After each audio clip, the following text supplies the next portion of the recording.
Sekolah SMA Yadi Kalapan. SMA Yadi Kalapan Ya. Di daerah mana itu? Jatimulya. Jatimulya. Oh, ini sedang melakukan kegiatan apa ini ya? Kegiatan bersih-bersih gitu. Oh, kegiatan bersih-bersih ya, kegiatan positif ya. Project. Oh, gitu. Oh, jadi ini ide untuk melakukan kegiatan ini dari siapa nih? Dari pihak sekolah apa memang inisiatif dari anak-anak muridnya sendiri? Dari pihak sekolah. Kebetulan ini kayak project P5 kita. Oh, nah boleh tahu P5 itu apa? P5 itu merupakan program dari pemerintah nih teman-teman. Jadi project P5 itu untuk gaya hidup berkelanjutan. Katanya pembangunan, tapi dikorbanin rakyat kecil. Proyek-proyek ini terus diluncurin, mulai dari larangan motor, sekolah tanpa wisuda, bahkan bendungannya bikin warga terusir dari rumahnya.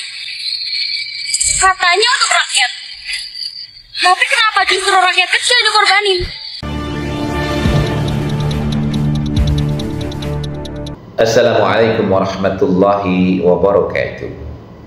Bismillah, alhamdulillah, wassalatu wassalamu ala rasulillah, amma ba'du. Selamat berjumpa kembali di AJ Dakwah TV. Semoga kita semua senantiasa diberikan kesehatan dan keberkahan oleh Allah Subhanahu wa Ta'ala. Amin ya Allahu ya Rabbal Alamin.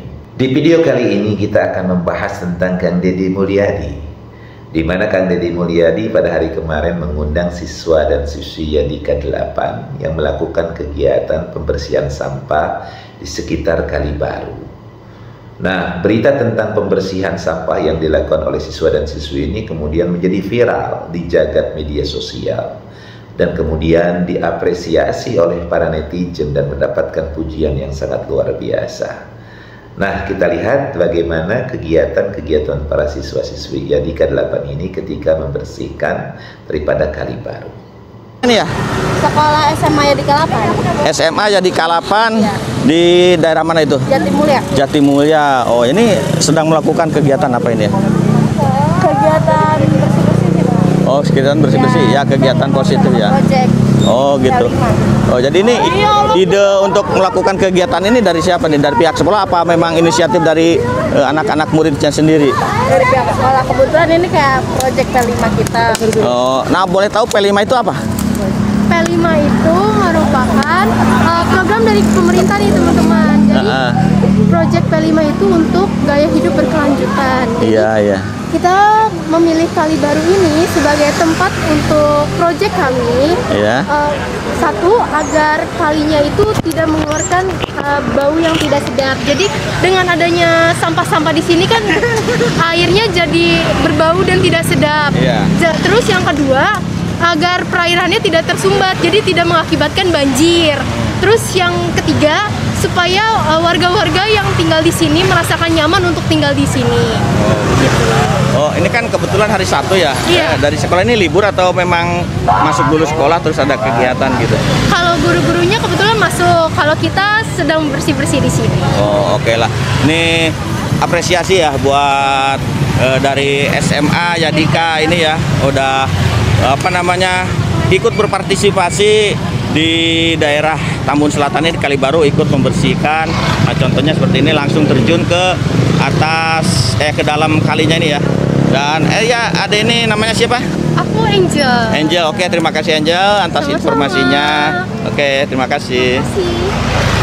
Dan seperti itu. Kemudian Kang Deddy Mulyadi mengundang mereka ke Gedung Pakuan dan mereka disambut dengan sambutan yang sangat luar biasa, dan kemudian terjadi suasana dialog yang sangat akrab, penuh dengan canda tawa dan kebahagiaan. Dan ketika ditanya oleh Kang Deddy Mulyadi apa sih motif mereka melakukan kegiatan-kegiatan membersihkan sungai tersebut, maka jawaban mereka adalah bahwa ini merupakan salah satu tugas yang diberikan oleh pihak sekolah dalam rangka kemudian peduli terhadap lingkungan hidup. Dan ini sangat diapresiasi oleh Kang Deddy Mulyadi karena mereka mau kotor-kotoran terjun ke dalam sungai, kemudian membersihkan sampah-sampah yang memang banyak pada saat itu bertumpuk di sungai tersebut. Nah, inilah sebagai gambaran remaja yang patut kita banggakan, patut diberikan apresiasi dan harus ditiru menjadi teladan bagi para remaja-remaja, terutama remaja-remaja sekolah ini. Nah, hal-hal yang seperti inilah yang kemudian seharusnya kita sosialisasikan kepada para remaja agar mereka ini memberikan manfaat untuk lingkungan sekitarnya. Jadi kalau seandainya para remaja yang masih sekolah ini kemudian digerakkan untuk melakukan aktivitas-aktivitas yang bermanfaat bagi sesama dan lingkungannya, maka tentu hal-hal yang positif yang akan mereka dapatkan. Ini kan pembelajaran langsung dengan alam, bagaimana mereka kemudian bisa memberikan manfaat untuk sesama dan lingkungannya. Nah, mudah-mudahan saja hal yang seperti ini yang kemudian viral ini akan menjadikan motivasi bagi para sekolah, khususnya sebagai lembaga yang menaungi para remaja-remaja sekolah ini, kemudian memberikan motivasi, memberikan dukungan kepada anak-anak remaja ini untuk kemudian melakukan kegiatan-kegiatan positif yang bermanfaat bagi sesamanya dan lingkungannya. Nah, hal ini berbanding terbalik dengan remaja putri yang kemarin yang sempat berdialog dan berdiskusi dengan Kang Deddy Mulyadi yang bernama Aura Cinta. Aura Cinta ini adalah seorang remaja putri, kalau bilang remaja walaupun sebenarnya sudah dewasa, tapi seorang remaja putri yang menyampaikan kritikannya kepada Kang Deddy Mulyadi. Yang kritikan yang disampaikan ada beberapa hal. Yang pertama berkaitan dengan masalah penggusuran terhadap rumahnya yang di atas bantaran kali yang kemudian dirobohkan oleh pihak pemerintah Kabupaten Bekasi. Dan kemudian yang dikritik oleh remaja putri ini adalah berkaitan dengan pelarangan untuk melakukan wisuda dan juga kegiatan-kegiatan study tour bagi siswa-siswi di Jawa Barat oleh Kang Deddy Mulyadi. Katanya pembangunan, tapi dikorbanin rakyat kecil. Proyek-proyek ini terus diluncurin, mulai dari larangan motor, sekolah tanpa wisuda, bahkan bendungannya bikin warga terusir dari rumahnya. Katanya untuk rakyat, tapi kenapa justru rakyat kecil dikorbanin? Kadang gua tuh mikir, apa ini beneran untuk kemajuan atau cuma sekedar validasi aja biar kelihatan beda, biar dicap hebat dari sebelum-sebelumnya. Gak semua orang tuh bisa teriak, jadi gue yang bersuara. Karena diam bukan berarti rela, dan ngomong bukan berarti ngelawan. Hari ini harga 4 rumah gue digusur.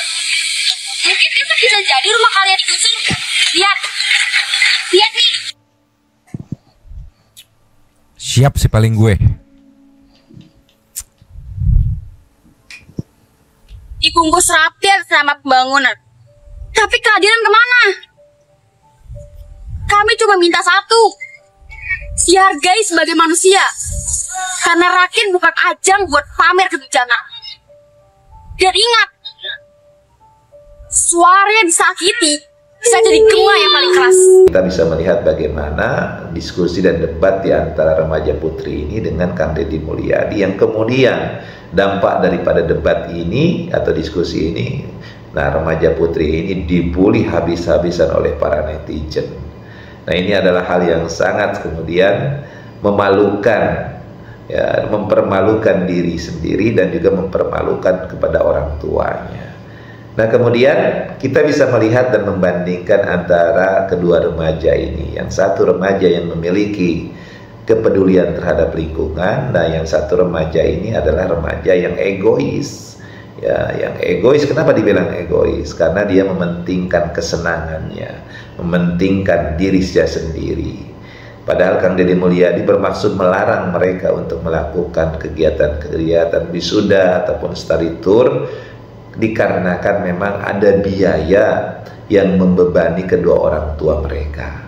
Nah, kalau seandainya tidak ada biaya, mungkin ya tidak ada masalah menyelenggarakan kegiatan-kegiatan tersebut. Tapi keinginan Kang Deddy Mulyadi bahwa tidak ada lagi orang tua yang kemudian merasa keberatan, merasa harus mencari dana atau uang, sejumlah uang untuk menutupi kegiatan-kegiatan yang pada dasarnya bukan kegiatan pendidikan sekolah. Karena kan tidak ada di dalam peraturannya harus menyelenggarakan wisuda atau melakukan study tour. Itu hanyalah sebuah kegiatan yang memang diadakan berdasarkan kesepakatan di antara sekolah dengan pihak daripada orang tua siswa itu sendiri. Jadi kalaupun tidak wisuda ataupun tidak melakukan study tour, tidak kemudian mengurangi daripada hasil selama pembelajaran mereka di sekolah tersebut. Nah, ini yang kemudian dilakukan oleh Kang Deddy Mulyadi, karena banyak kasus orang tua yang tidak memiliki kemampuan, kemudian mereka harus melakukan peminjaman kepada bank ataupun kepada lembaga-lembaga yang lainnya, yang kadang-kadang peminjaman tersebut bisa bersentuhan dengan pinjol, bisa bersentuhan dengan bank emok atau bank-bank yang pada dasarnya sangat akan memberatkan kepada kedua orang tua mereka.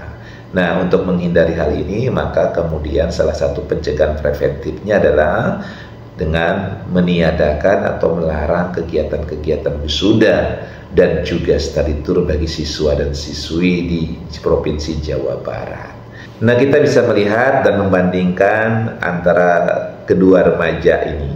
Yang satu remaja yang mereka ini sangat peduli dengan lingkungannya, mereka rela kotor-kotoran, dan yang satu remaja yang sepertinya adalah remaja yang hanya egois yang dipikirkan, hanya kesenangan yang dipikirkan. Ini dibuktikan dengan bagaimana dengan bersungut-sungut membela agar tetap kegiatan-kegiatan study tour dan juga kegiatan-kegiatan wisuda itu diadakan. Bahkan menuntut keadilan terhadap rumah yang memang itu adalah berdiri di atas bantaran sungai yang melanggar daripada aturan dan memang ditertibkan oleh pemerintah. Tetapi hal itu kemudian dianggap sebagai sesuatu yang tidak adil. Dan bahkan Kang Deddy Mulyadi itu sendiri berikan 10 juta untuk keluarga ini, yang padahal bukan kewajiban gubernur untuk membantu orang-orang yang kemudian kena dampak dari pembongkaran rumah mereka karena melanggar daripada ketetapan dan ketentuan. Tapi Kang Deddy Mulyadi kemudian tetap memberikan sejumlah uang ini kepada mereka, dan agak sedikit miris ketika melihat bagaimana sesungguhnya orang tua daripada Aura Cinta ini seperti tidak berterima kasih terhadap pemberian Kang Deddy Mulyadi. Ya, ketika diwawancara dia memilih, kalau seandainya pun boleh memilih katanya, itu lebih baik nggak dikasih uang 10 juta daripada kemudian dibully habis-habisan oleh netizen. Ya, itu kan bulian itu kan karena memang dari apa yang diucapkan dan dilakukan. Jadi harus siap menerima daripada apa yang menimpa kepada diri mereka. Ya, intinya sih poinnya semua tidak ada yang sia-sia, asalkan mereka sungguh-sungguh mau meminta maaf kepada gubernur, meminta maaf kepada netizen, dan dengan penuh ketulusan mereka mengakui kesalahan dan kealfaan yang mereka lakukan. Saya pikir itu akan kemudian para netizen akan berbalik menjadi simpati. Karena dari apapun yang kita lihat, maka remaja putri yang bernama Aura Cinta ini pun patut kita apresiasi dengan keberaniannya, kepintaran dan kecerdasannya, dengan berani kemudian berdebat dan berdiskusi dengan Bapak Gubernur Kang Deddy Mulyadi. Ini kita apresiasi, karena tidak semua orang bisa mampu melakukan hal tersebut. Ya, termasuk juga kita bisa melihat remaja putri siswa-siswi Jadika 8 ini, itu pun mereka sangat luar biasa. Mereka dengan penuh percaya diri dan penuh dengan semangat sebagai seorang pelajar, mereka berdiskusi, mereka berdialog dengan Kang Deddy Mulyadi. Ya, mudah-mudahan kita bisa melihat bagaimana anak-anak remaja kita, anak-anak sekolah kita, anak-anak didik kita, anak-anak kita yang kemudian memiliki talent-talent yang luar biasa, memiliki kepintaran dan kecerdasan, tetapi tentunya satu lagi yang harus mereka penuhi adalah memiliki akhlak yang baik, memiliki moralitas yang baik. Karena kecerdasan dan kepintaran tidak dibarengi dengan akhlak, maka akan menghasilkan orang-orang yang justru tidak memberikan manfaat bagi sesama dan lingkungannya. Tetapi orang-orang yang memiliki kecerdasan dan kepintaran, kemudian dia didukung dengan akhlak yang mulia, maka akan menghasilkan generasi-generasi emas. Maka insya Allah Jawa Barat ini akan menghasilkan anak-anak yang bisa menghantarkan Jawa Barat menuju kepada Jawa Barat yang istimewa. Anak yang istimewa untuk Jawa Barat yang istimewa. Mudah-mudahan video ini bisa memberikan manfaat. Wallahu muwaffiq ila aqwamit thoriq. Assalamualaikum warahmatullahi wabarakatuh.